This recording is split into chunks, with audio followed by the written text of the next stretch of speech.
Saya senang sekali bisa kembali bertatap muka dengan para pejabat teras, pimpinan, pengurus Dewan Pimpinan Pusat, sekaligus para anggota fraksi Partai Demokrat DPR RI.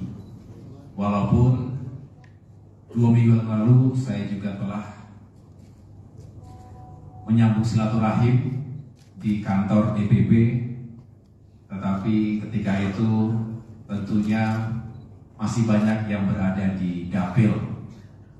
Dan hari ini tentunya spesial, pertemuan pertama kita semua setelah KPU secara resmi telah mengumumkan hasil pemilu 2024 pada tanggal 20 Maret beberapa hari yang lalu. Terima kasih tentunya kehadiran Bapak Ibu sekalian sungguh menggembirakan kami semua, dan mudah-mudahan di bulan suci Ramadan ini kita bisa terus menyambung silaturahim di tengah-tengah kesibukan kita semuanya. Yang sama-sama kita cintai dan muliakan Presiden Republik Indonesia ke-6 yang juga adalah Ketua Majelis Tinggi Partai Demokrat, Bapak Susilo Bambang Yudhoyono.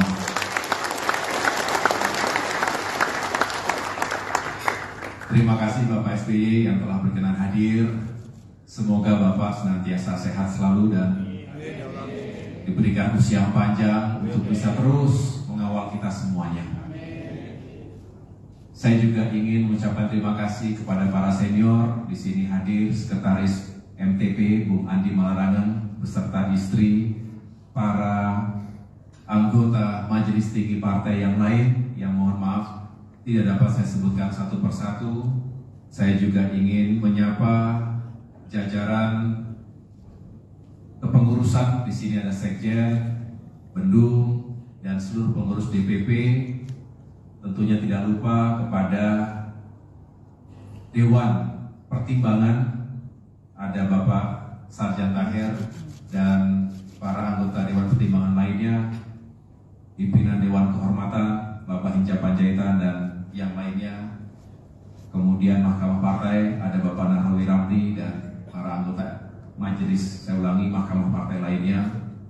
Lalu di sini tentunya ada Ketua Fraksi DPR RI Partai Demokrat, Mas Edi Baskoro Yudhoyono beserta istri, dan Ketua Umum Serikandi Demokrat, Mbak Anissa beserta para Serikandi. Mana Serikandi di sini? Tetap semangat Serikandi ya.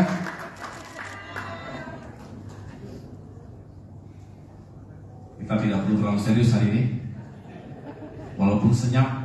Ini karena puasa ini ya. Kok kayaknya serius sekali kita hari ini nih. Boleh senyum mana senyum ya. Terima kasih, masih bisa senyum semuanya berarti.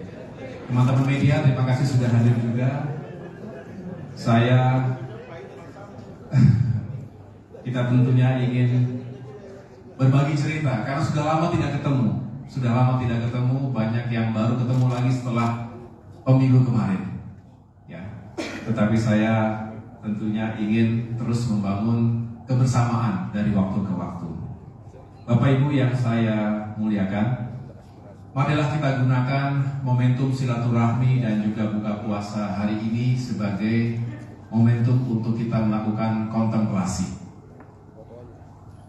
Kontemplasi atas apa yang telah kita lalui, yang kita hadapi, sekaligus kita menatap masa depan kita.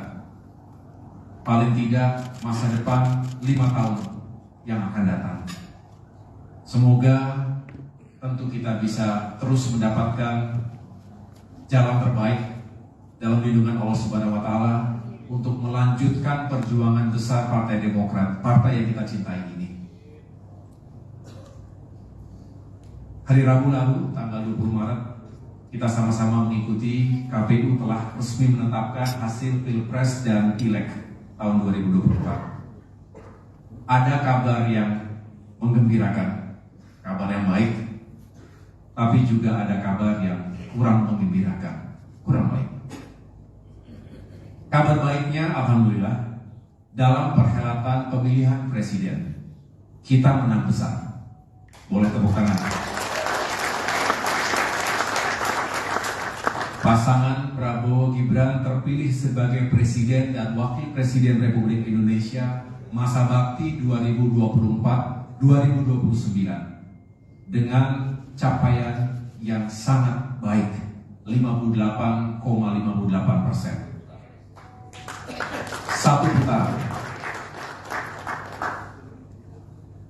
Dan satu putaran itu, kemenangan besar itu tidak terlepas dari perjuangan Partai Demokrat. Ini yang kemudian menjadi tidak heran ketika banyak pihak yang mengapresiasi keringat perjuangan Demokrat untuk memenangkan pasangan Prabowo Gibran ini. Bahkan Bapak Prabowo Subianto beberapa kali menyampaikan hal itu secara langsung kepada saya maupun kepada Bapak SBY, termasuk secara terbuka di berbagai kesempatan. Artinya, Demokrat dinilai telah menjalankan tugas dengan penuh tanggung jawab. Dengan mesin partai politik yang solid, kita berhasil bukan hanya untuk memenangkan battleground di Jawa Timur, tetapi juga di berbagai daerah di Indonesia. Saya ingat betul ketika pada bulan November 2023 mendapatkan tugas untuk memenangkan Bapak Prabowo Subianto di Jawa Timur. Ketika itu dipotret elektabilitas berada di angka sekitar 42%. Tetapi berkat kerja keras kita semua, utamanya yang kita hormati bersama Bapak SBY, yang tidak kenal lelah turun gunung pagi siang malam dari satu kabupaten kota ke kabupaten kota lainnya, jalan darat, naik bis, menginap 85 kabupaten kota dalam waktu 2 bulan. Luar biasa. Ini sesuatu yang tidak bisa dilakukan oleh banyak orang, apalagi tokoh sebesar beliau dengan usia yang tidak muda lagi.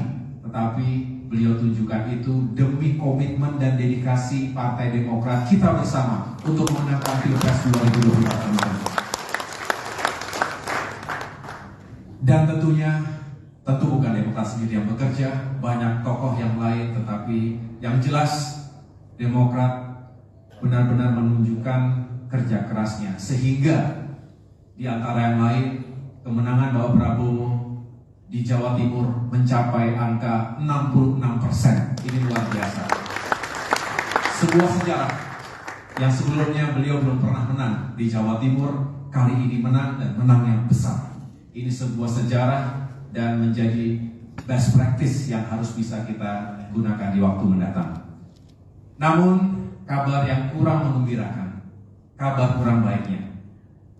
Meskipun kita telah berhasil menaikkan suara dari 10,8 juta menjadi 11,2 juta suara secara nasional, tetapi kita belum berhasil meningkatkan, bahkan belum berhasil untuk mempertahankan kursi-kursi kita di DPR, utamanya DPR RI. Sebagai pemimpin partai secara kesatria, saya tentu mengambil tanggung jawab ini secara keseluruhan. Karena begitulah yang seharusnya. Kalau ada yang berhasil, berarti milik semua, tetapi kalau ada yang kurang berhasil, tanggung jawab harus diambil oleh sang pemimpin. Setuju?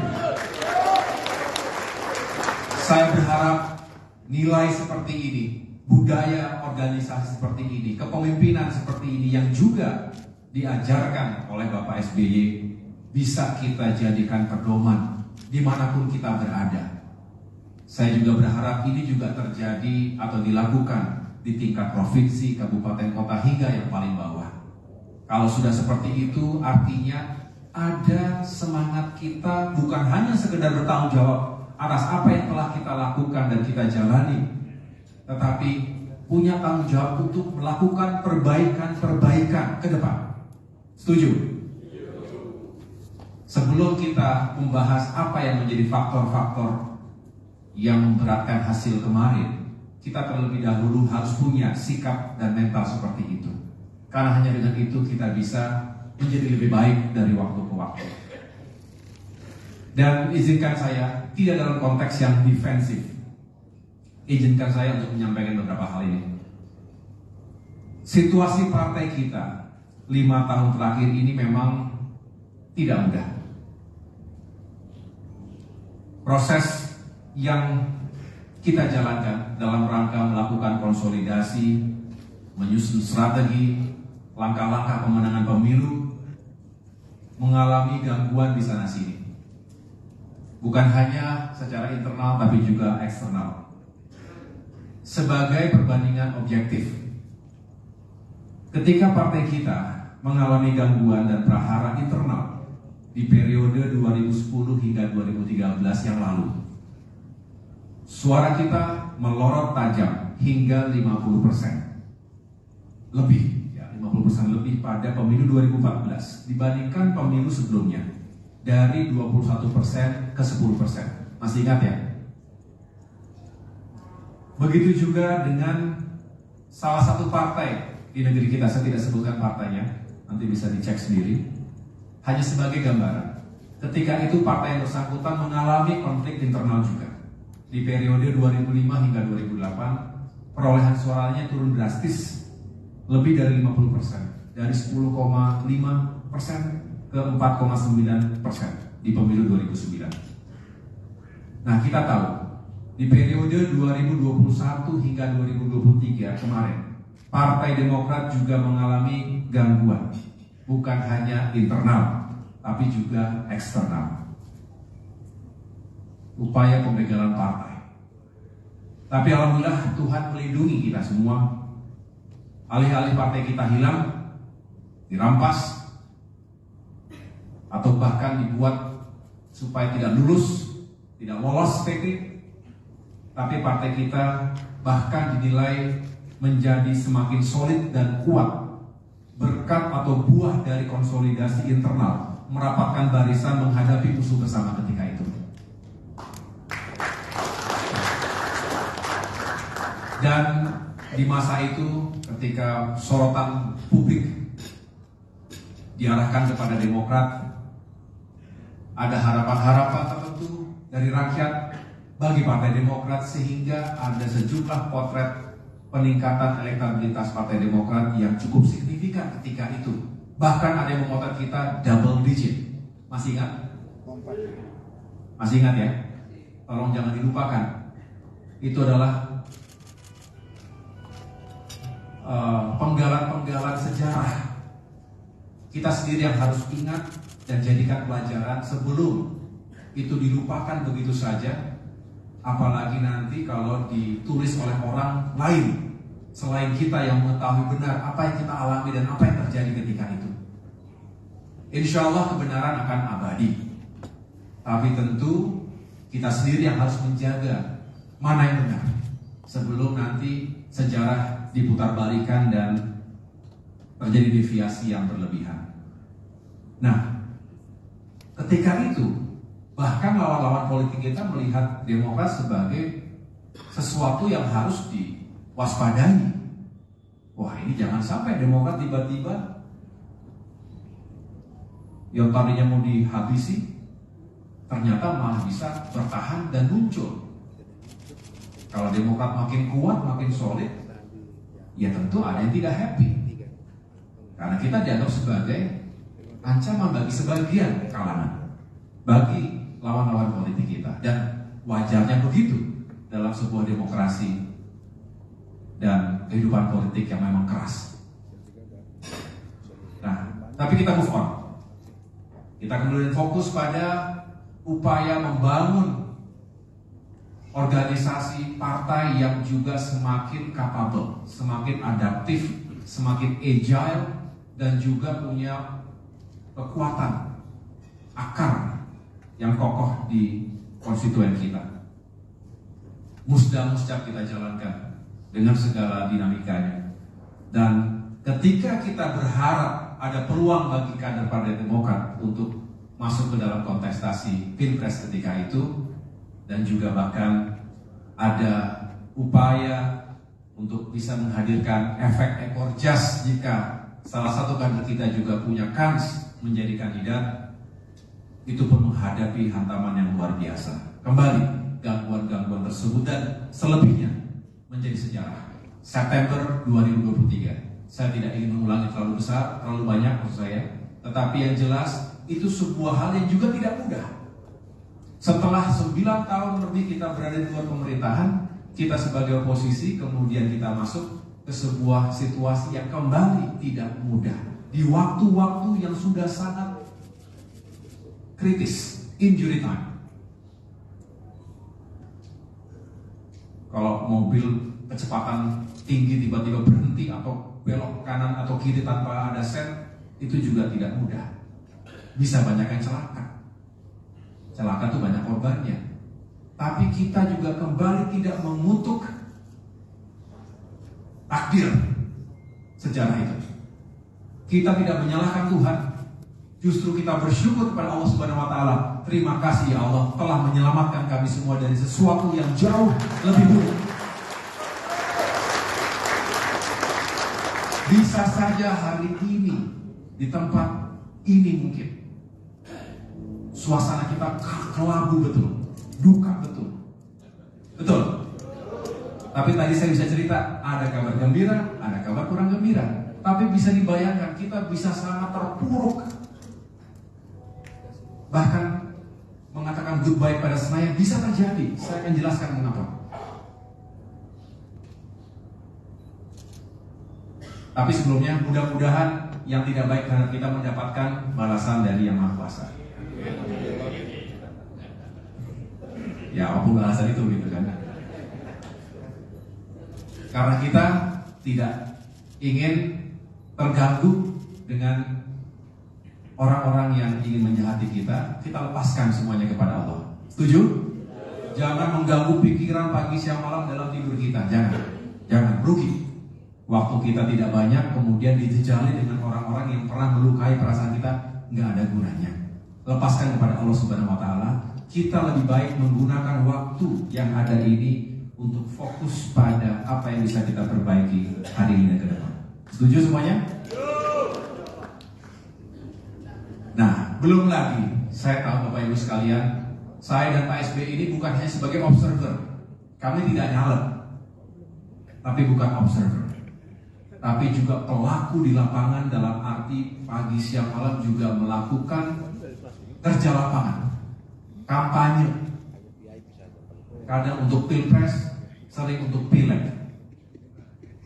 Jadi tanpa Bapak Ibu ceritakan panjang lebar, sebetulnya kami tahu apa yang terjadi di lapangan. Kami tahu Bapak Ibu telah berjuang sekuat tenaga para caleg ini.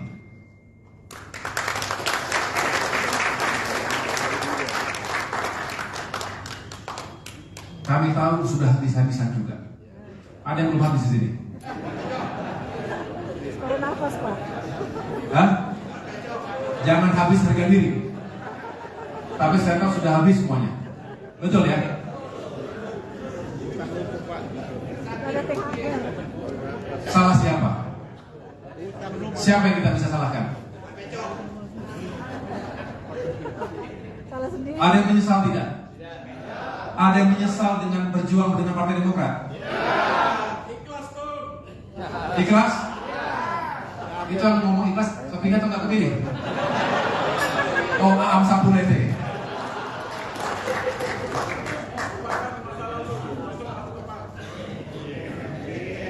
Makin bijak abang ini.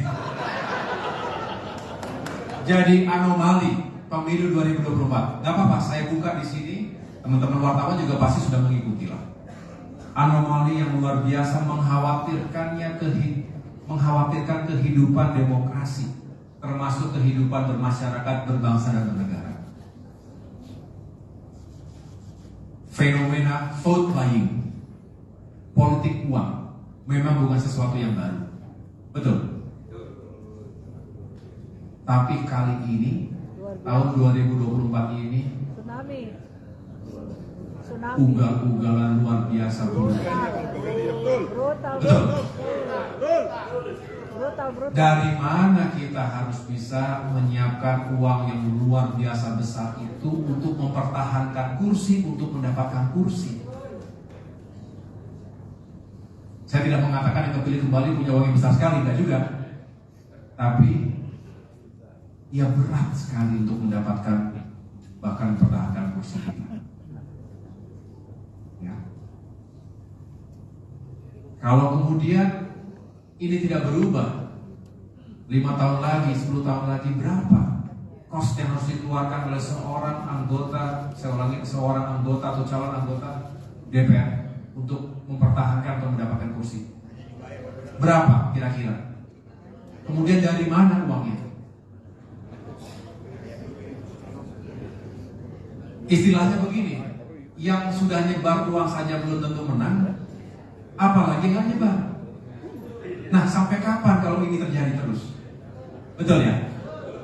Memang kalau Pak SBY, coba dengarkan Pak SBY berkali-kali, yang harus diperbaiki dulu adalah kehidupan, kesejahteraan masyarakat kita dulu. Kalau masyarakatnya berkecukupan hidupnya, kalau ditawari mungkin mau, tapi tidak semudah itu, dan juga tidak berlebih-lebihan. Betul. Tapi sekali lagi kita tidak ingin menyalahkan masyarakatnya, karena masyarakat yang tidak punya uang juga sangat berharap bantuan dari siapapun. Betul ya? Jangankan dari para calegnya, dari manapun akan ditunggu. Jadi masyarakat yang tidak punya uang jangan disalahkan begitu saja. Karena orang insting utamanya adalah mempertahankan hidupnya, survival, diri dan keluarganya. Jadi kalau kita ingin mengikis, saya tidak mengatakan menghilangkan 100% karena pasti ada saja, tapi paling tidak mengikis secara signifikan, secara drastis politik uang ini, pertama dan utama, mari sama-sama Demokrat memperjuangkan kesejahteraan untuk masyarakatnya, untuk kita semuanya, bersama semua elemen bangsa lainnya. Kalau kemiskinan dipertahankan, politik vote buy akan semakin merajalela. Jadi ini perlu menjadi atensi kita bersama. Dan saya laporkan kepada Bapak Ibu sekalian, saya telah berbicara intens dengan Bapak Prabowo Subianto yang setuju. Beliau sangat setuju karena beliau juga merasakan hal yang sama, dan Gerindra juga mengalami nasib yang tidak jauh berbeda. Artinya di luar dari ekspektasi yang telah ditargetkan sebelumnya. Ini sebuah concern bersama yang harus kita kawal. Jadi Kafrak nanti kalau sudah tenang semuanya bersama teman-teman fraksi DPR RI, ke depan kita bicara bagaimana kita memperbaiki sistem pemilu.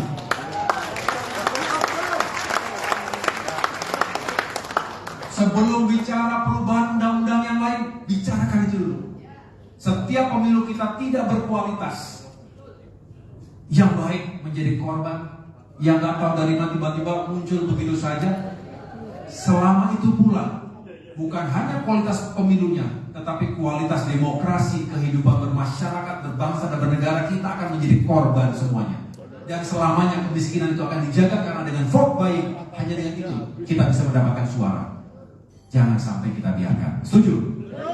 Kita harus berjuang agar sistem politik ke depan semakin baik, sistem pemilunya semakin baik, dan diawaki oleh orang-orang yang punya integritas.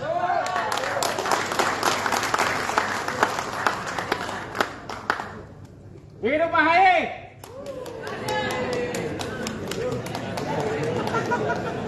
Membuat itu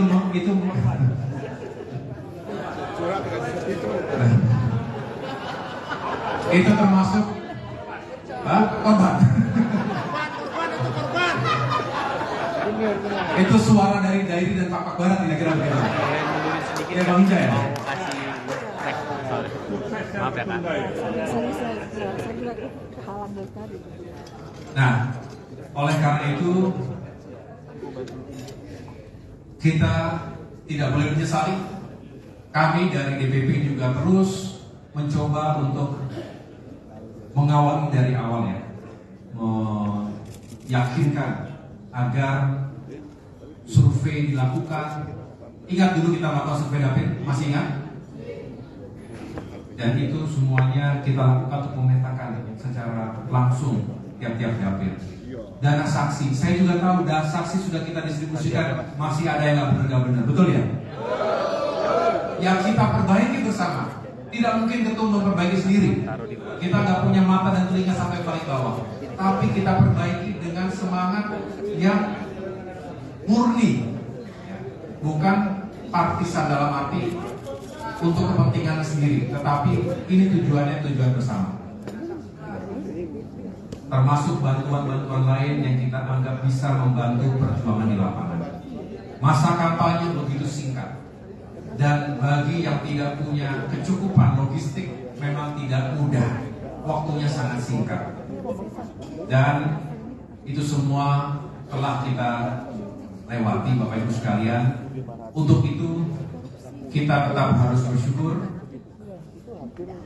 2 hingga 3 bulan sebelum pencoblosan, cukup banyak lembaga survei memotret kita di sekitar angka 3,5 sampai 4%. Betul?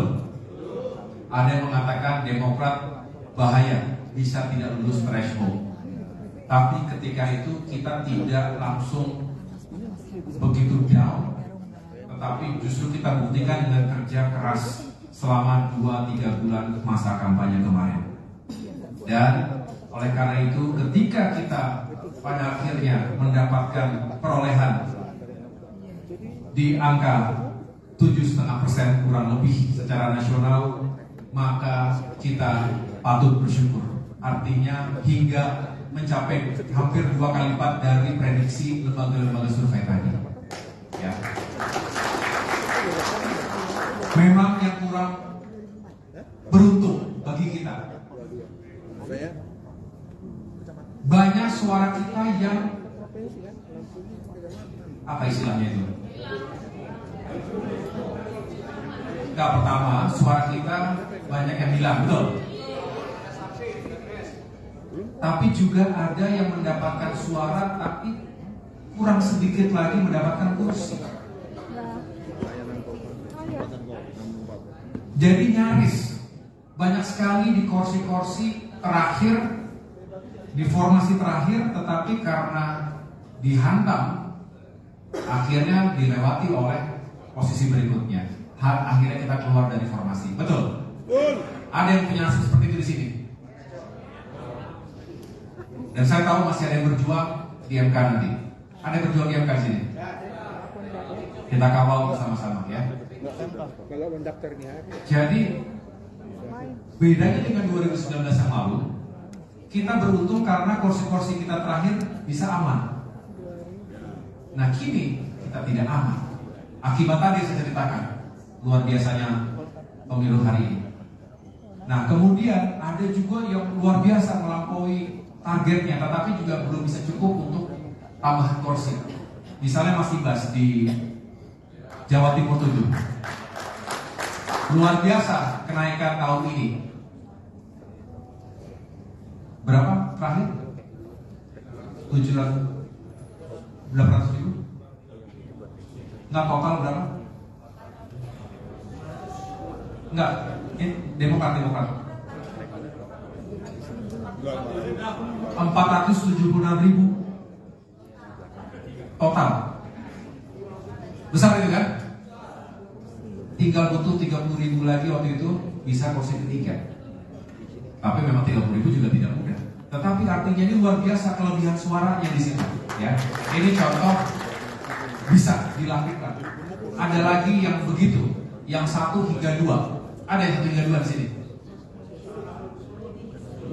Sulawesi Utara itu besar. Dikit lagi bisa 2. Tapi ya tidak jadi 2. Jadi inilah Bapak Ibu sekalian, banyak yang berada di bawah posisi bawah dan tidak bisa mempertahankan atau mengamankan di posisi terbawah tersebut. Sedangkan ada juga beberapa yang kelebihan suara banyak tapi tidak memungkinkan untuk menambah kursi. Tapi sekali lagi ini harus kita jadikan pelajaran. Bapak Ibu, kita ke depan harus berbenah diri. Bukan hanya 1-2 tahun sebelum 2029, tapi mulai hari ini. Setuju? Yang mau ikut berbenah mulai hari ini, ikut barisan saya. Yang tidak mau, kasih kesempatan kepada yang lain. Karena kita harus berbenah diri dari sekarang. Tidak boleh nanti saja, masih baru selesai 2022. Nanti tiba-tiba 2027, 2008, 2029. Memangnya kita bicara ini sejak kapan? 2004. Sejak 2020 kita bicara. Betul. Cepat sekali, nggak terasa. Time flies so fast. Kita hanya bisa, ya sudah, kalau sudah waktunya habis, tidak lagi bisa kita kerjakan. Oleh karena itu, kita harus lakukan evaluasi secara menyeluruh. Kita ingin terus membangun kepemimpinan dan manajemen partai yang semakin capable dan juga bukan hanya militan, bukan hanya capable, tapi juga bisa memenangkan pemilu ke depan. Saya sudah punya rencana dan saya sudah laporkan kepada Pak SBY. Nanti kita atur, kita lakukan restrukturisasi organisasi, sehingga ada badan-badan yang memang disiapkan secara khusus ya, untuk misalnya rekrutmen, khusus saja melakukan rekrutmen calon. Badan saksi kemarin ad hoc bagus, kita tetapkan dalam organisasi ke depan kita secara khusus. Badan logistik, di samping tentunya Bapilu, BPKK dan badan-badan yang lain tetap bekerja, tetapi ada tambahan-tambahan badan yang kita dedikasikan untuk pemenangan pemilu ke depan. Jadi kita semakin fokus. Bapak Ibu, dari apa yang saya sampaikan tadi, dapat saya simpulkan, ini semua adalah jalan terbaik yang diberikan Allah Subhanahu wa Ta'ala kepada kita semua. Banyak sekali hikmahnya. Sekali lagi kita bayangkan, coba kita masih di tempat yang lama, hancur lebur, betul? Kita tahu belum selesai, semua sudah kesana kemari. Kalau kita di sana kemarin, ya kita ditinggalkan sendiri. Yang lain sudah kemari. Karena kita tidak mudah menyatakan begitu-begitu.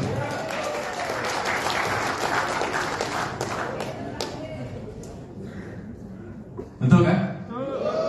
Alhamdulillah Tuhan dengan caranya menuntun kita bersama Bapak Prabowo, dan kita berada dalam kemenangan. Artinya kita mungkin merasa kecewa dengan perolehan kursi kita di dalam pileg, tapi kita menang dalam upaya kembali ke pemerintahan nasional dan ikut berkontribusi untuk memperjuangkan harapan rakyat. We may lose the battle, but we win the war. Kita mungkin saja kalah dalam pertempuran pileg, tapi kita menang besar dalam perang pilpres. Jadi kita mungkin diajarkan juga untuk tetap rendah hati, tidak mendapatkan segala-galanya, begitu. Untuk terus berjuang. Mungkin cara Tuhan lagi untuk mendidik kita, Demokrat belum terlalu kuat kamu, harus lebih kerja keras lagi, tidak boleh sombong kamu, lebih rendah hati tapi lebih fokus lagi ke depan. Mungkin itu cara Tuhan juga untuk mendidik kita, mengajarkan kita untuk lebih baik lagi ke depan. Tidak tahu kita. Sama seperti tidak tahu kenapa kita akhirnya bersama Prabowo. Tapi baru kita ketahui hari ini. Bapak Ibu sekalian, pada akhirnya perebutan kursi kita ke DPR, untuk DPR itu kan juga adalah bagaimana modal kita untuk masuk ke pemerintahan. Betul ya? Karena perjuangan kita, narasi kita, isu apapun yang kita perjuangkan selama ini, sulit rasanya kalau tidak diperjuangkan dalam pemerintahan. Betul? Kita hanya bisa menjadi kekuatan checks and balance. Itu adalah peran yang mulia. Saya mengatakan berkali-kali, ketika kita sebagai oposisi, kita menjalankan peran yang mulia. Bukan hanya sekedar berbeda dengan pemerintah, tetapi kita memberikan masukan-masukan, kritik-kritik yang membangun, dan semua kita bisa bertanggung jawabkan. Saya ketika datang ke IKN dalam kapasitas sebagai Menteri ATR BPN tentunya, ditanya wartawan, media, loh bukannya dulu AHY Demokrat mengkritisi IKN, kenapa sekarang mengatakan harus menyukseskan IKN? Saya mengatakan, tolong dicek dengan baik. Kami menyampaikan kritik dengan tujuan yang baik. Ketika itu dalam masa pandemi misalnya, pasca pandemi, kita fokus pada recovery, penyelamatan jiwa masyarakat sekaligus penyelamatan ekonomi rakyat. Tapi ketika situasinya sudah membaik, ekonomi kita sudah bisa tumbuh dengan lebih baik lagi, ya jangan sampai tidak bisa sukses proyek besar itu. Itu adalah bentuk bagaimana Demokrat itu ketika di oposisi juga menjalankan tugasnya dengan baik. Tetapi ketika diberikan peran dalam pemerintahan, kita harus buktikan kita juga bisa bekerja dengan baik. Itulah jiwa kesatria Demokrat. Jangan kebalik-balik, oposisi tapi rasa pemerintahan, pemerintahan tapi rasa oposisi. Enggak ada hubungan ini, enggak ada hubungan ini. Jangan kebalik-balik. Betul ya semuanya ya? Nah, saya besok hari Senin mau rapat kerja dengan Komisi 2 DPR RI. Ya. Jangan salah-salah kaprah nih, kita udah di pemerintahan.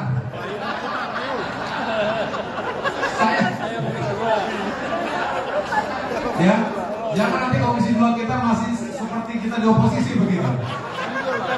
Kacau. Lumayan kacau ini. Ya, jangan kebalik-balik.